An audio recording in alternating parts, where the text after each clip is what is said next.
From Boca Raton, Florida, the home of Lynn University and site of the 2012 final presidential debate, this is Beyond the Brief. Hello and welcome to Beyond the Brief. I'm Jennifer Murillo. And I'm Lynn. Today's show has a lot to offer, from social media news to an update on the debate and the Simon's Fashion Show at the Town Center Mall. There's also a review on the recent debate watch party held this past Wednesday in the AG Theater, as well as the club pool party that took place this last weekend. If Greek life or international politics is more of your field of interest, we now have stories for you too. As a matter of fact, our first piece deals with the Venezuelan presidential elections for the term of 2013 to 2019 that'll take place on October 7th. Lynn's students share their feelings about this crucial moment in history. Lynn University has some experts on the Venezuela elections right here in the main administration building.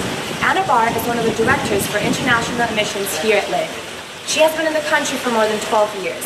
She was joined in the conversation by her father to discuss the two candidates for this position. Chavez is the former president, and he's been in power for 14 years now. 14 years now, and then we have Capriles, who is running against Chavez, and it's a very important election. And we're hoping Capriles will win these elections. How do you think it's going to affect Venezuela if Chavez re-elects one more time? As you know, we have 14 years with Chavez. Chavez won in December '98. And then we have another elections in the year 2000. And then Chavez won in 2006. But if Chavez, your question, if Chavez won, well, the situation will be worse, of course. We're expecting a strong devaluation after the elections. We expect more control of the government. So practically we will have the same but worse. I think there's no future for the next 6 years. Do you think that if Capriles wins these elections, it will have a positive impact in Venezuela? Of course. It will be a fresh air. Venezuelan presidential elections will be held October 7th. Today, I am going to interview several Lynn University students so that they can share their feelings and hopes about the two candidates standing for this position. I think these elections could actually change the whole situation. A lot of people are super spirited about everything they're doing, about everything that everybody has hope and everybody has really strong hopes on changing the country. I would vote for Capriles. Michelle, are you going to be voting October 7th? Yeah, I will. I have already my plane ticket. I'm leaving on Wednesday. My name is Daniela Ava, and I'm from Caracas, Venezuela. Read that 200,000 Venezuelans that live in Miami are not going to be able to vote because they closed consulado. So it's going to be really difficult. Some are going to travel to New Orleans. Some are going to go to Venezuela. But there's really too many people that are not going to vote. Hugo Chavez has held his position as president since 1999. Venezuelans are trusting that these elections will play out fair so that together as a whole they can work for a positive change for the country. This is Catherine Bigot reporting from Beyond the Brief. There's a new addition to Greek life on campus. We now welcome Theta Phi Alpha as a new sorority here at Lynn University. Savvy Kathy reports. Lynn University has a new sorority on campus. Theta Phi Alpha came to Lynn last April. We are here with Carly Mayowitz and Sophie Tracton, who are the president and vice president of the sorority. I actually do come from a legacy in another sorority, so my whole family actually has been in Greek life for throughout most of the generations. And when I found out that Lynn only had one sorority, I thought it was kind of unfair because not everyone is fit to be a Sigma Sigma Sigma. So why not bring a new sorority that has a different perspective in Greek life? I actually met Carly the summer before freshman year. We actually had a mutual friend from my high school, my best friend from high school went to Hebrew high school with her. So we were able to know each other, and she was like, hey, do you want to help start a sorority? I was like, yeah, why not? I was she just kind of like recruited me into the whole idea. And when we got on campus, we were like, all right, let's go with this. Let's roll with it. So that's what we pretty much did. There were a lot of steps. We had to go through like a whole selection process, and basically we had to like send out a letter to like Panhellenic and say that like we were open for expansion.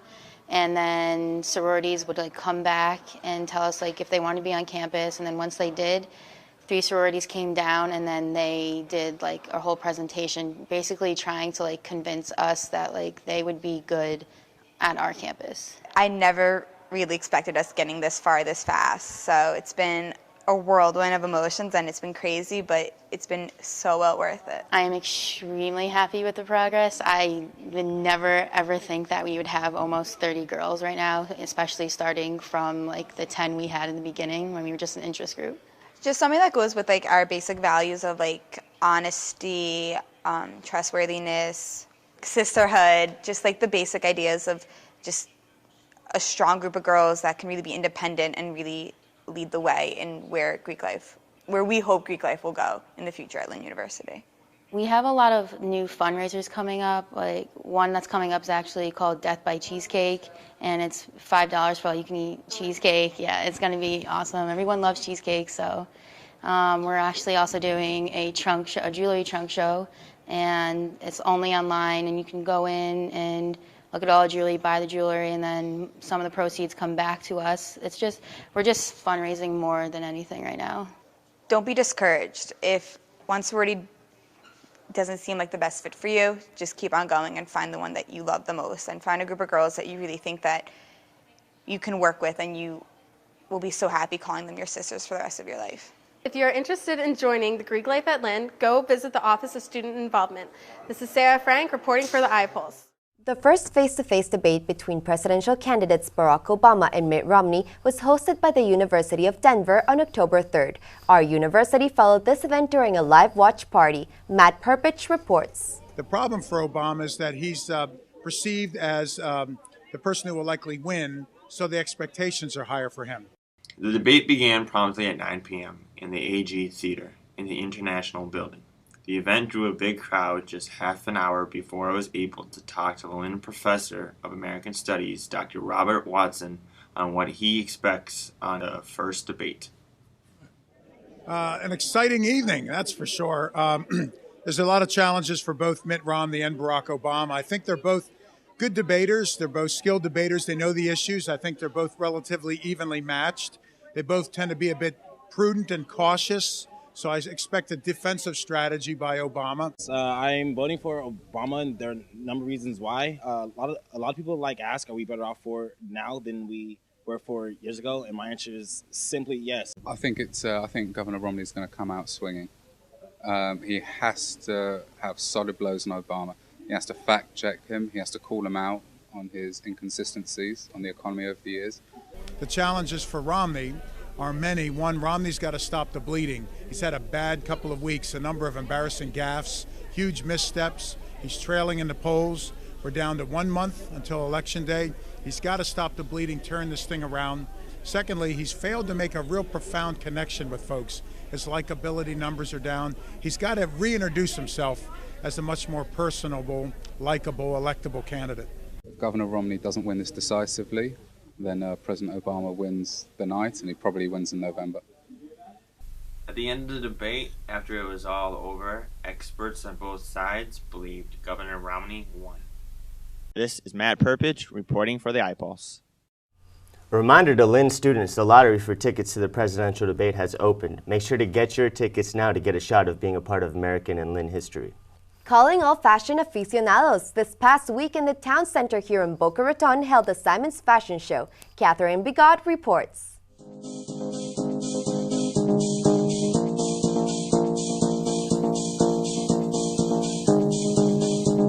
Today we're at the Boca Town Center for the Simon's Fashion Now, an all-day event where several runway shows will be placed so customers can get a glimpse of designers' trends.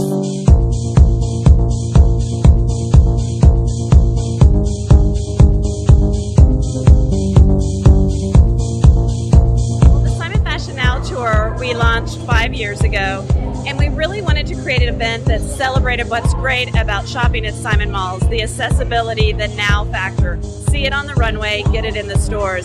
So it really brings our stores to life on the runway and creates a great way to drive traffic to the retailers.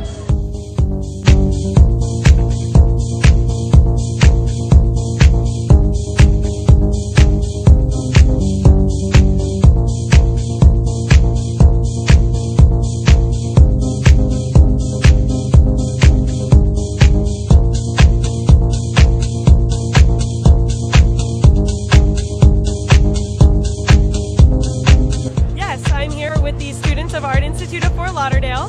They were all assigned to a specific store in the food court to use a different fashion merchandising technique with students and have them dress with outfits pertaining to the store they were selected for. If I get the most votes, I will win a $250 American Express gift card. It's a really good event that they hold here. I work at the mall, so it gives us, as a retailer, an opportunity to show our fall fashion. Yeah, I'm here with Christian Dior, and we're here to represent Neiman Marcus in our fashion show for Simon's. I'm one of the artists that travel for Dior, so I'm lucky to be here.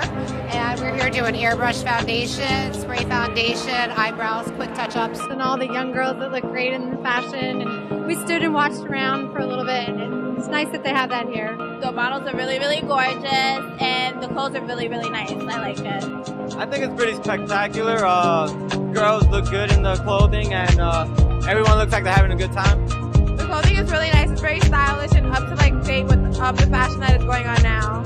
I think these are some beautiful girls, and I like how you guys got the firefighters here for it seems like some kind of promotion or something. With the South Florida Firefighter Calendar, and we're here today to raise money for our three main charities: Safe Haven for newborns, Here's Help, and Forever Friends Rescue. We also have some guys doing a fashion show. I think it's very hot, but I think they need female firemen. It was a busy day at the Boca Town Center. The Simon Fashion Now is just the kind of event that makes Boca so fabulous. This is Catherine Bigot reporting from Beyond the Brief. Social media and politics. It seems you don't have one without the other these days. Here's our anchor, Jennifer Murillo, reporting on Lynn University's use on social media in relation to the upcoming debate. For this upcoming presidential debate, all international media will be focused on our campus. Let's take a look at how Lynn University prepares for this upscaling attention. Lynn was an early adopter when Facebook first came on, and we've adopted a lot of the major social media platforms since then. So much so that Student Advisor magazine, which is a major higher education trade magazine, has ranked us as number 43 in the country for our social media efforts. So we're top 50 in the country. And that's great for a small school, because you're going up against Yale, Harvard, University of Florida, very large institutions. So for us to be in the top 50, we're very honored to be considered one of the best. Well, I think this election is exciting for many reasons, because it's Facebook, Twitter, YouTube. The social media is still relatively new. 2008 was really the first time we saw candidates or campaigns using the social media. Today, everyone has a website. Today, everyone blogs, everyone vlogs, everyone's on social media. Everybody's getting text messages. Well, we're going to have a social media lounge, which is something we're really excited about, because we are so dedicated to social media. And that'll be a place for everyone to get together and to collaborate. After speaking to members of the PR department, we also got some student opinions on their encouragement and their excitement on using social media to transmit ideas for the debate.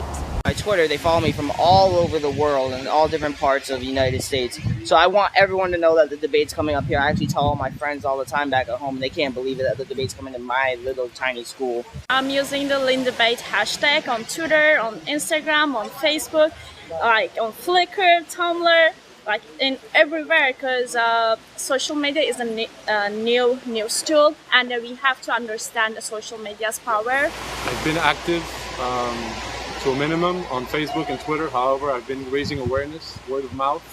It's probably that of what I've been using most. I thoroughly believe that this debate will encourage more international people to apply to Lynn. For all students who would like to get involved in communicating about the debate, remember you can now use social networking as your main platform. This was Jennifer Murillo for Beyond the Brief.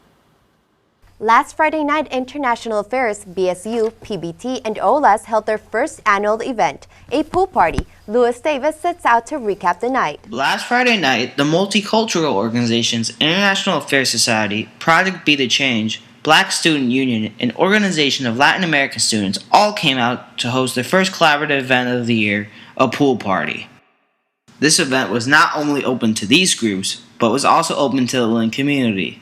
Students came out to the pool party to dance, swim, socialize, and eat the night away. A couple days after the event, I sat down with the president of one of the organizations involved in putting together this event, Lori Reynolds, the president of the Black Student Union, to have her describe how she felt about how the event went.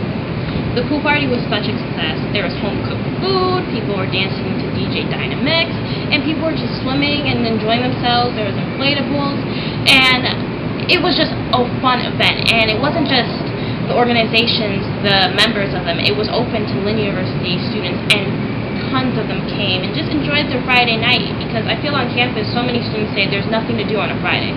So we made sure that, let's do something on a Friday to make it a little change, and if it went so well, we'll do more events on a Friday.